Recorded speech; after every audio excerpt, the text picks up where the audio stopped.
Hello everyone, welcome to the gluten-free Hashimoto's lifestyle channel. In this video, I'll talk about the Hashimoto's lifestyle I've chosen to follow to ease my autoimmune disease symptoms.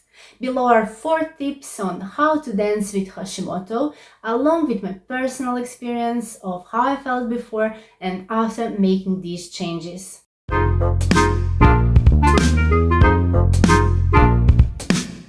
First, clean eating. The first and most important rule I follow is clean eating.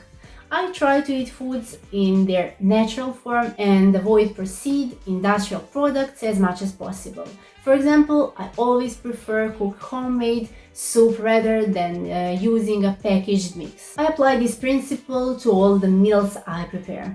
By doing this, I avoid consuming numerous additives and toxins, which helps my liver and other detoxifying organs function better. Since Hashimoto's is an autoimmune disorder that affects the immune system, it's crucial for me to eat in a way that supports and strengthens it as much as possible. Second, fasting and pesco-vegetarian diet. The second rule that supports my Hashimoto's lifestyle is fasting or following a pesco-vegetarian diet. This plant-based diet focuses on vegetables, legumes and fish while excluding meat, dairy products and eggs, as these tend to trigger inflammatory processes in the body.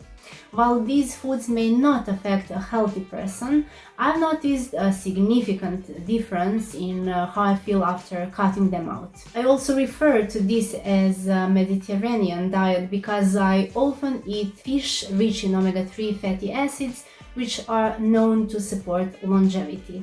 Since adopting this eating style, my energy levels have improved significantly. Occasionally, I do eat eggs, which you'll find in some of the recipes I share on this channel. I allow myself to enjoy them now and then. Third, avoiding refined sugars. The third rule is avoiding refined sugars. Along with processed foods, refined sugars are known to trigger inflammation. Instead, I choose healthier substitutes when I crave something sweet.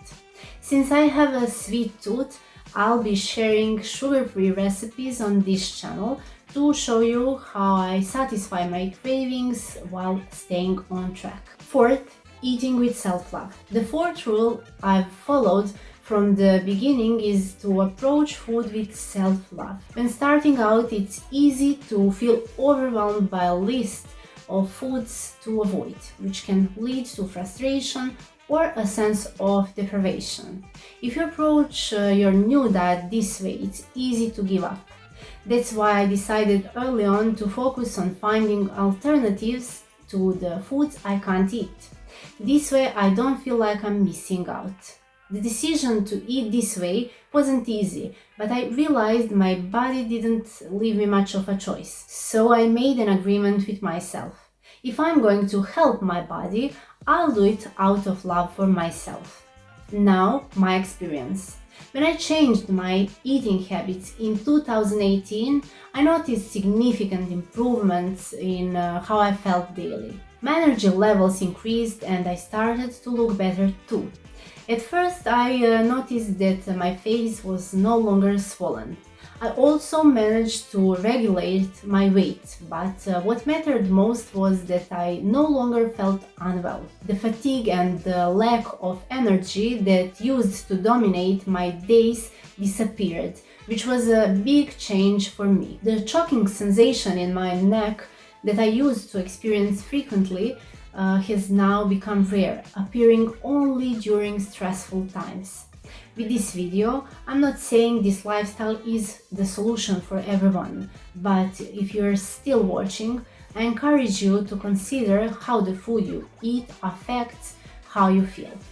For more on how I eat as someone with Hashimoto's, check out my channel where I share recipes I love to make. If this video was helpful, please like and subscribe to this channel, and thank you for watching. See you next time.